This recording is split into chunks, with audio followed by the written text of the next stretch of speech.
आम जनता में आपके घर में कोई बर्थडे पार्टी हो तो हम चाय की पार्टी करते हैं, कॉफ़ी की पार्टी करते हैं, कोको कोला की पार्टी करते हैं, किसी की पार्टी करते हैं। लेकिन इनके जो पार्टी होती है उसका टेस्ट ही अलग होता है, उसका जो कॉन्सेप्ट होता है अलग होता है। उसमें वाइफ स्वैपिंग होगी, उसमें ड्रग्स चलेगा, उसमें कौन किसके साथ सोएगा, बहुत सारी चीज़ें आएंगी सामने। तो उस पार्टी में ये होता है। इसीलिए कहीं ना कहीं मजिंदर सिंह सिरसा जी जिस तरह से लगातार कैंपेन कर रहे हैं कि ड्रग्स फ्री बॉलीवुड, उसमें कहीं ना कहीं उनको कामयाबी मिलेगी। और जल्द से जल्द एनसीबी ने उस वीडियोस को, कहीं एडिटिंग तो नहीं हुई है, कहीं उस वीडियो में एडिट तो नहीं हुआ है, इन सब चीज़ों को लेकर कहीं ना कहीं अब एनसीबी जांच कर रही है। आज जैसे ही वो चीज़ पता चलेगा कि ये चीज़ें रियल है, इनफैक्ट कि इसमें चीज़ें सब कुछ शामिल हैं ये लोग, तो कहीं ना कहीं उनको पूछताछ बुलाया जाएगी। और बॉलीवुड में पहली बार ऐसा नहीं है कि करण जौहर ही शामिल है, बहुत बड़ी लिस्ट है। एक मिनट, ममता कुलकर्णी थी, हीरोइन थी, 2000 करोड़ का ड्रग्स का बिजनेस में उनको गिरफ्तार किया गया है। अभी तो भाग रही हैं, लेकिन पति उनके गिरफ्तार हुए थे। तो ये पहली बार नहीं है बॉलीवुड में एंट्री। मैं ये नहीं बोल रहा हूँ कि बॉलीवुड पूरी तरह से ड्रग्स में लिप्त है, लेकिन कहीं ना कहीं कुछ लोग उसमें शामिल हैं जो लगातार आने वाले जनरेशन से जो बाहर के लोग आते हैं उनको कैसे ख़त्म करना है, कबूतरबाजी करके, ड्रग्सबाजी करके, लड़कीबाजी करा के कैसे ख़त्म करना है, इसका ट्रैप बिछता है।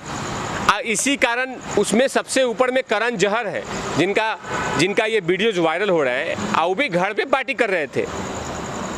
मैंने अपने बच्चे को हॉर्लिक्स पिलाओ और दूसरे के बेटा को जहर, ये कैंपेन है करण जौहर का। लेकिन कहीं ना कहीं ये सब चीज़ें सामने आएगी। और मैं बहुत बहुत बधाई देता हूँ कि मजिंदर सिंह सिरसा जिस तरह लगातार 2019 से ये कैंपेन स्टार्ट किए थे, वो 2020 तक हो गया।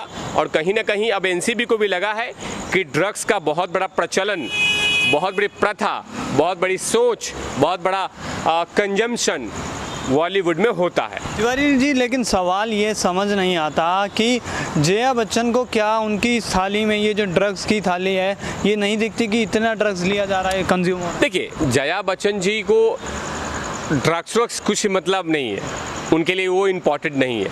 उनके लिए वो इम्पॉर्टेंट है बिजनेस। आज क्यों डर रही हैं वो? आपको क्या बोलने की ज़रूरत था? संजय दत्त ड्रग्स में शामिल थे, रणवीर कपूर शामिल थे, एक कॉमेडियन है विजय राज, वो भी शामिल थे, ये जो हनी सिंह शामिल हैं, ममता कुलकर्णी शामिल हैं, साउथ के हीरोइनें शामिल हैं। तो बॉलीवुड में नहीं, बहुत सारे एक्ट्रेस में इल्ज़ाम लगे हुए हैं और वो स्वीकार भी किए हैं। फरदीन खान, इंदर कुमार, ये सब लोग में ड्रग्स लेने, खाने, बांटने, बेचने, लेने, लाने, भगने, छुपाने, ये सारे आरोप लगे हुए हैं। ये पहली बार नहीं है। लेकिन ये बोलना कि थाली में छेद करना, ये थाली में छेद करने की कहाँ से बात आती है? अगर कोई चीज़ गलत है उसके बारे में बोलना, थाली में छेद कहाँ से हो गया भाई? और जया चाची को ये पता नहीं है कि थाली में छेद कहाँ किया गया है। क्या बॉलीवुड को ये बोला गया है कि आप सभी लोग गलत हैं? जो लोग ड्रग्स को कंज्यूम कर रहे हैं, जो लोग गलत काम कर रहे हैं, आज तक तिवारी भैया ठड़की भट्ट पे सवाल खड़ा करते रहे क्योंकि वो कुकर्मी हैं। कभी बच्चन साहब मैंने नहीं मैंने बोला, कभी बोनी कपूर जी के बारे में नहीं बोला मैंने, कभी करण जौहर के बारे में गलत शब्दों का मैंने, जैसे देखा जाए कि अश्लीलता के बारे में नहीं मैंने कभी बोला। लेकिन यही सब चीज़ें बोल रहा हूँ कि जो चीज़ गलत है उसको मैं बोलूँगा ना, कि गलत में भी मैं बोलूँ कि हाँ सब सही हो रहा है।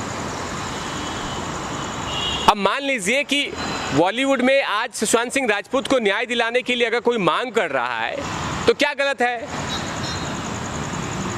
अगर ड्रग्स का प्रचलन बॉलीवुड में नहीं होता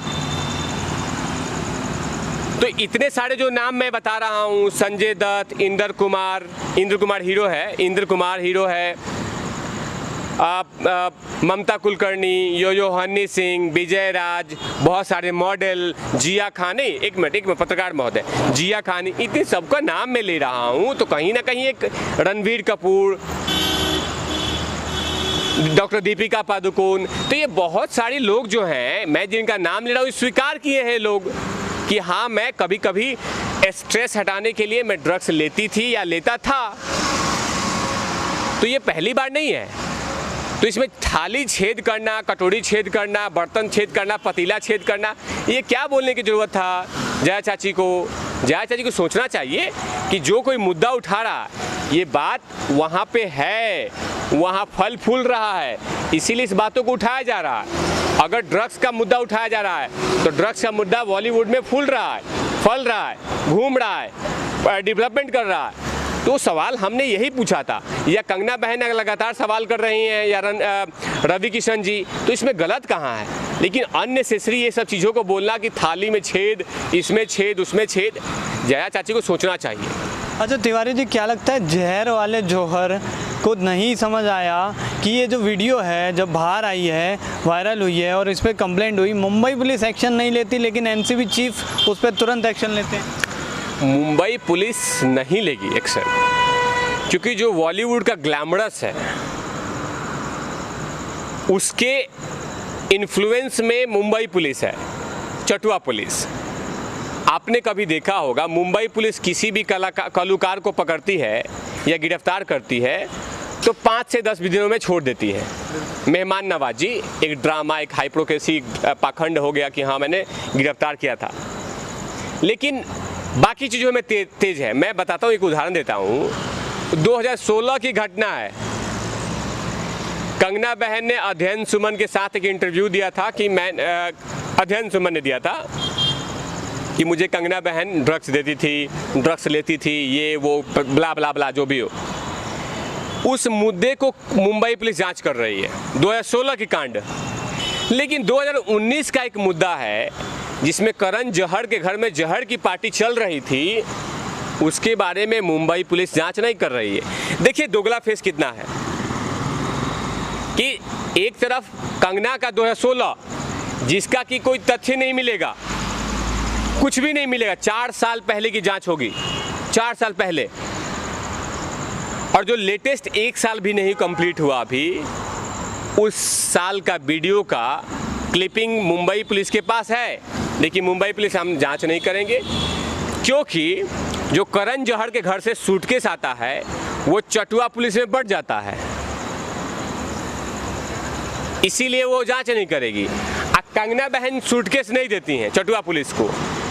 कंगना बहन लगातार मुंबई पुलिस के काम कार्य प्रणाली पर सवाल खड़ा कर रही हैं, इसीलिए उनको कंगना बहन गलत लग रही हैं और करण जौहर सही।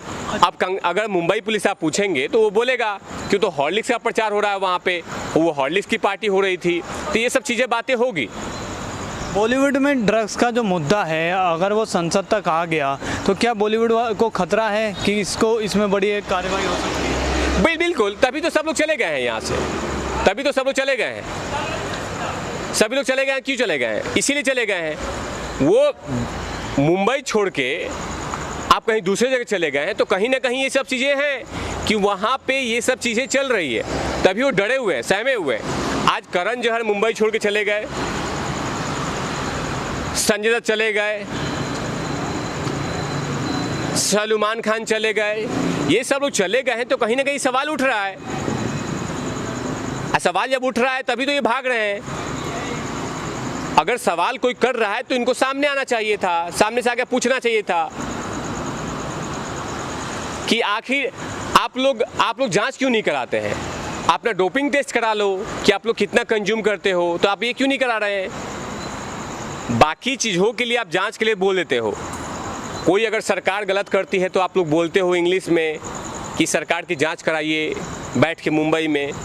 अब आप लोग पे लांछन लग रहा है तो आप जांच नहीं कराएंगे।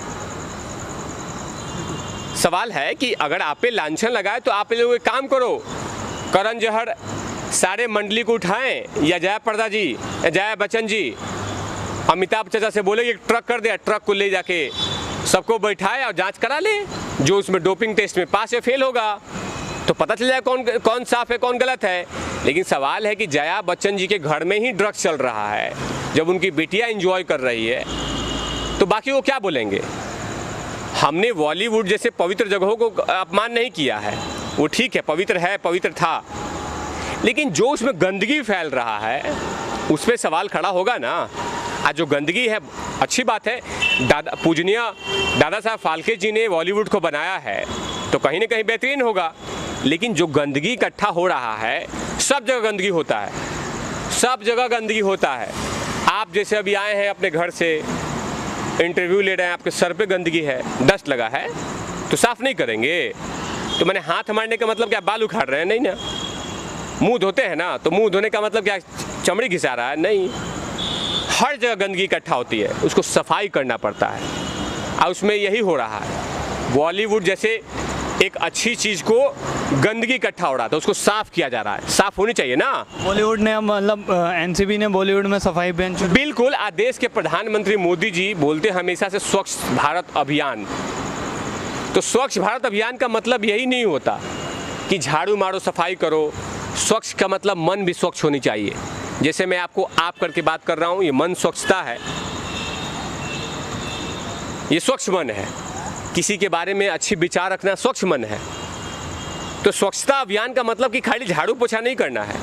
स्वच्छता का मतलब कि कोई चीज़ें गंदगी हो रहा है, किसी लड़की के साथ गलत हो रहा है, उसको न्याय मिलना चाहिए, ये भी स्वच्छता अभियान के तहत आता है।